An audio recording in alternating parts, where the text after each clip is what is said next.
Hello friends, welcome back to ampuajobs.com. Karnataka ಉಚ್ಚ ನ್ಯಾಯಾಲಯ ಅಂದರೆ ಹೈಕೋರ್ಟಲ್ಲಿ ಖಾಲಿ ಇರೋ SDA ಹುದ್ದೆಗಳಿಗೆ ಹೈಕೋರ್ಟ್ ಅರ್ಜಿ ಆಹ್ವಾನಿಸಿದೆ. ಇದಕ್ಕೆ ಬೇಕಾಗಿರೋ ಡೀಟೇಲ್ಸ್ ಅಂದರೆ ಸಂಕ್ಷಿಪ್ತ ವಿವರಗಳನ್ನ ನಾನು ನಿಮಗೆ ಇಲ್ಲಿ ಕೊಡ್ತಾ ಹೋಗ್ತೀನಿ. ಕರ್ನಾಟಕ ಉಚ್ಚ ನ್ಯಾಯಾಲಯ ಬೆಂಗಳೂರು ಇಲ್ಲಿ 30 ದ್ವಿತೀಯ ದರ್ಜೆ ಗುಮಾಸ್ತ ಹುದ್ದೆಗಳಿಗೆ ಅರ್ಜಿ ಸ್ವೀಕರಿಸೋಕ್ಕೆ ನಿಗದಿಪಡಿಸಿರೋ ಕೊನೆಯ ದಿನಾಂಕದವರೆಗೂ ಅರ್ಜಿ ಹೊಂದಿರುವ ಅಭ್ಯರ್ಥಿಗಳಿಂದ ಆನ್ಲೈನ್ ಮೂಲಕ ಅರ್ಜಿಗಳನ್ನು ಆಹ್ವಾನಿಸಲಾಗಿದೆ. ಅರ್ಹ ಅಭ್ಯರ್ಥಿಗಳು ಆನ್ಲೈನ್ ಮೂಲಕ ಅರ್ಜಿಯನ್ನು ಕರ್ನಾಟಕ ಉಚ್ಚ ನ್ಯಾಯಾಲಯದ ಅಧಿಕೃತ ವೆಬ್ಸೈಟ್ ಆಗಿರೋ www.kar.NATAKAJUDICIARY.nic.in/recruitment.asp ಮೂಲಕ ಸಲ್ಲಿಸಬಹುದು. ನೇಮಕಾತಿ ವಿಧಾನ ಹೀಗಿರುತ್ತೆ. ಅಭ್ಯರ್ಥಿಗಳ ಆಯ್ಕೆಯನ್ನು ಕಾಲಕಾಲಕ್ಕೆ ತಿದ್ದುಪಡಿ ಮಾಡಲಾಗದಂಥ ಕರ್ನಾಟಕ ಉಚ್ಚ ನ್ಯಾಯಾಲಯ ಸೇವಾ ನಿಯಮಗಳು 1973 ಮತ್ತು ಕಾಲಕಾಲಕ್ಕೆ ತಿದ್ದುಪಡಿ ಮಾಡಲಾಗದಂಥ ಕರ್ನಾಟಕ ಉಚ್ಚ ನ್ಯಾಯಾಲಯ ಸೇವಾ ನಿಯಮಗಳು 1984 ಇವುಗಳ ಅನುಸಾರವಾಗಿ ಮಾಡಲಾಗುತ್ತೆ. ಕನಿಷ್ಠ ವಿದ್ಯಾರ್ಹತೆ ಅಂದರೆ ಈ 30 SDA ಪೋಸ್ಟ್ಗಳಿಗೆ ಅರ್ಜಿ ಸಲ್ಲಿಸಬೇಕಂದ್ರೆ ನಿಮಗೆ ಕನಿಷ್ಠ ವಿದ್ಯಾರ್ಹತೆ ಇಷ್ಟಿರಬೇಕಾಗುತ್ತೆ. ಯಾವುದೇ ಮಾನ್ಯತೆ ಪಡೆದ ವಿಶ್ವವಿದ್ಯಾಲಯದಿಂದ ಕಲೆ, ವಿಜ್ಞಾನ, ವಾಣಿಜ್ಯ ಅಥವಾ ವ್ಯವಹಾರ ನಿರ್ವಹಣೆ, ಏನು ಇಂಗ್ಲೀಷಲ್ಲಿ ಬಿಸ್ನೆಸ್ ಮ್ಯಾನೇಜ್ಮೆಂಟ್ ಅಂತಾರೆ, ಅದರಲ್ಲಿ ನೀವು ಪದವಿ ಪಡೆದಿರಬೇಕು. ಹಾಗೂ ಸಾಮಾನ್ಯ ವರ್ಗ ಮತ್ತು ಇತರೆ ಹಿಂದುಳಿದ ಪ್ರವರ್ಗಗಳಿಗೆ ಸೇರಿದ ಅಭ್ಯರ್ಥಿಗಳು ಕನಿಷ್ಠ ಶೇಕಡ 55ರಷ್ಟು ಅಂಕಗಳನ್ನು ಮತ್ತು ಪರಿಶಿಷ್ಟ ಜಾತಿ ಮತ್ತು ಪರಿಶಿಷ್ಟ ಪಂಗಡಕ್ಕೆ ಸೇರಿದ ಅಭ್ಯರ್ಥಿಗಳು ಕನಿಷ್ಠ 50ರಷ್ಟು ಅಂಕಗಳೊಂದಿಗೆ ಈ ವಿದ್ಯಾರ್ಹತೆಯನ್ನು ಕಂಪ್ಲೀಟ್ ಮಾಡಿರಬೇಕು. ಹಾಗೂ ಕಂಪ್ಯೂಟರ್ ಜ್ಞಾನ ಹೊಂದಿರಬೇಕು. ಕಂಪ್ಯೂಟರ್ ಜ್ಞಾನ ಅಂದರೆ ಕಂಪ್ಯೂಟರ್ ಶಿಕ್ಷಣ ಸಂಸ್ಥೆಗಳಿರ್ತಾವಲ್ಲ, ಆ ಸಂಸ್ಥೆಗಳು ನೀಡುವ ಬೇಸಿಕ್ ಕೋರ್ಸಿನ ಪ್ರಮಾಣಪತ್ರ ನಿಮ್ಮ ಹತ್ರ ಇರಬೇಕಾಗತ್ತೆ. ಸೇವೆಯ ಪರಿವೀಕ್ಷಣಾ ಅವಧಿ ಅಂದರೆ ಪ್ರೊಬೇಷನರಿ ಪೀರಿಯಡ್ಸ್, ನಿಮಗೆ 2 ವರ್ಷ ಪ್ರೊಬೇಷನರಿ ಪೀರಿಯಡ್ಸ್ ಇರುತ್ತೆ. ಹಾಗೆ ಆಯ್ಕೆ ವಿಧಾನ, ದ್ವಿತೀಯ ದರ್ಜೆ ಗುಮಾಸ್ತ ಹುದ್ದೆಯ ಆಯ್ಕೆಯನ್ನು ಈ ಕೆಳಗೆ ನಾನು ಹೇಳೋ ಪ್ರಕಾರ ಅವರ ಸಾಮರ್ಥ್ಯದ ಮೇಲೆ ಮಾಡಲಾಗುತ್ತೆ. ಅಂದರೆ ಎಕ್ಸಾಮ್ ಹೀಗಿರುತ್ತೆ.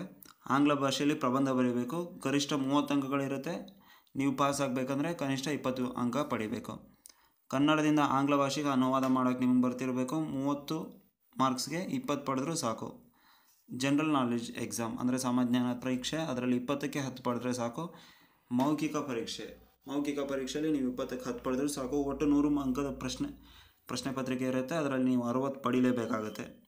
ವಯೋಮಿತಿ, ಅಭ್ಯರ್ಥಿಗಳು ಅರ್ಜಿ ಸಲ್ಲಿಸಲು ನಿಗದಿಪಡಿಸಲಾಗದ ಕೊನೆಯ ದಿನಾಂಕದಂದು 18 ವರ್ಷ ಪೂರೈಸಿರಲೇಬೇಕು. ಪರಿಶಿಷ್ಟ ಜಾತಿ ಅಥವಾ ಪರಿಶಿಷ್ಟ ಪಂಗಡ ಅಥವಾ ಇತರೆ ಹಿಂದುಳಿದ ಜಾತಿಗಳ ಪ್ರವರ್ಗ ಒಂದಕ್ಕೆ ಸೇರಿದ ಪಕ್ಷದಲ್ಲಿ ಅವರು ಗರಿಷ್ಠ 40 ವಯಸ್ಸನ್ನು ಮೀರಿರಬಾರದು.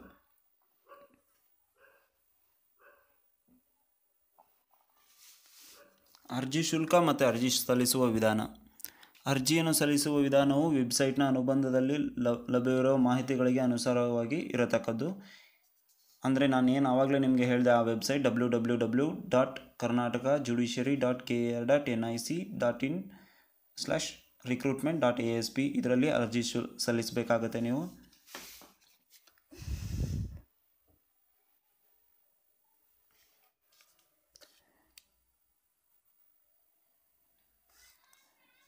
ಪರಿಶಿಷ್ಟ ಜಾತಿ, ಪರಿಶಿಷ್ಟ ಪಂಗಡ ಹಾಗೂ ಅಂಗವಿಕಲರಿಗಾಗಿ 100 ರೂಪಾಯಿ ಇರುತ್ತೆ.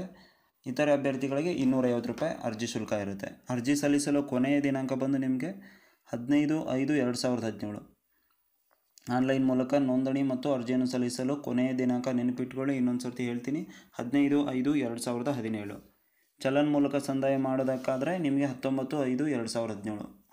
ಬ್ಯಾಂಕ್ ಕೆಲಸದ ವೇಳೆಯಲ್ಲಿ ಮಾತ್ರ ನೀವು ಈ ಚಲನ್ನ ಸಂದಾಯ ಮಾಡಬೇಕಾಗುತ್ತೆ.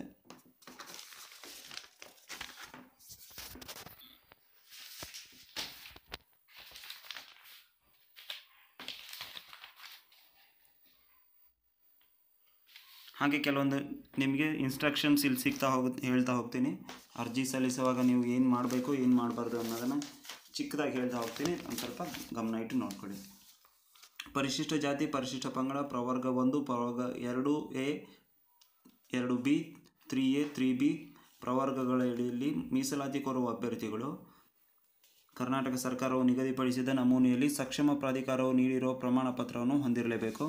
ಗ್ರಾಮೀಣ ಅಭ್ಯರ್ಥಿ, ಅಂಗವಿಕಲ ಅಭ್ಯರ್ಥಿ, ಮಾಜಿ ಸೈನಿಕ ಅಭ್ಯರ್ಥಿ, ಕನ್ನಡ ಮಾಧ್ಯಮ ಅಭ್ಯರ್ಥಿ, ಯೋಜನಾ ನಿರಾಶ್ರಿತರು ಅಥವಾ ವಿಧವೆ ಈ ಯಾವುದೇ ಕೋಟಾದಲ್ಲಿ ನೀವು ಮೀಸಲಾತಿಯನ್ನು ಕೋರಬಯಸುವುದಾದರೆ ಸಕ್ಷಮ ಪ್ರಾಧಿಕಾರವು ಅಂದರೆ ಆ ಡಿಪಾರ್ಟ್ಮೆಂಟ್ಗಳು ನಿಮಗೆ ಕೊಟ್ಟಿರೋ ಪ್ರಮಾಣ ಪತ್ರಗಳನ್ನ ಕಡ್ಡಾಯವಾಗಿ ನೀವು ಹೊಂದಿರಲೇಬೇಕಾಗುತ್ತೆ.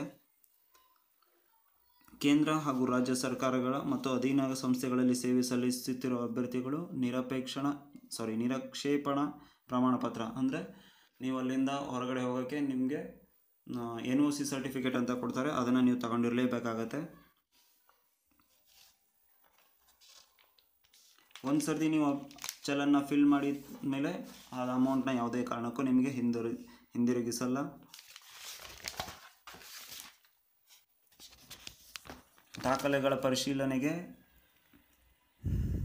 ಸಂಬಂಧಿಸಿದಂತೆ ಕರೆಯಲಾದ ಅಭ್ಯರ್ಥಿಗಳು ಪರಿಶೀಲನೆಗಾಗಿ ಶೈಕ್ಷಣಿಕ ವಿದ್ಯಾರ್ಹತೆ ಅಂದರೆ ನೀವು ಡಾಕ್ಯುಮೆಂಟ್ಸ್ ವೆರಿಫಿಕೇಷನಿಗೆ ಬಂದಾಗ ಶೈಕ್ಷಣಿಕ ವಿದ್ಯಾರ್ಹತೆ, ಜಾತಿ ಪ್ರಮಾಣ ಪತ್ರ, ಡೇಟ್ ಆಫ್ ಬರ್ತ್ ಪ್ರಮಾಣ ಪತ್ರ ಅಂದರೆ ಹುಟ್ಟಿದ ದಿನಾಂಕದ ಸಂಬಂಧಿಸಿದ್ದು, ಅವಶ್ಯಕ ಮೂಲ ದಾಖಲೆಗಳನ್ನು ಮತ್ತು ನಾನು ಈಗೇನು ಹೇಳಿದೆ ನಿಮ್ಮ ರಿಸರ್ವೇಷನ್ ಸರ್ಟಿಫಿಕೇಟ್ಸ್ ಅಂದರೆ ಗ್ರಾಮೀಣ ಅಭ್ಯರ್ಥಿ, ಅಂಗವಿಕಲ ಅಭ್ಯರ್ಥಿ, ಮಾಜಿ ಸೈನಿಕ ಅಭ್ಯರ್ಥಿ ಈ ಎಲ್ಲ ಪತ್ರಗಳನ್ನ ತೆಗೆದುಕೊಂಡೇ ಹೋಗಿ. Thank you.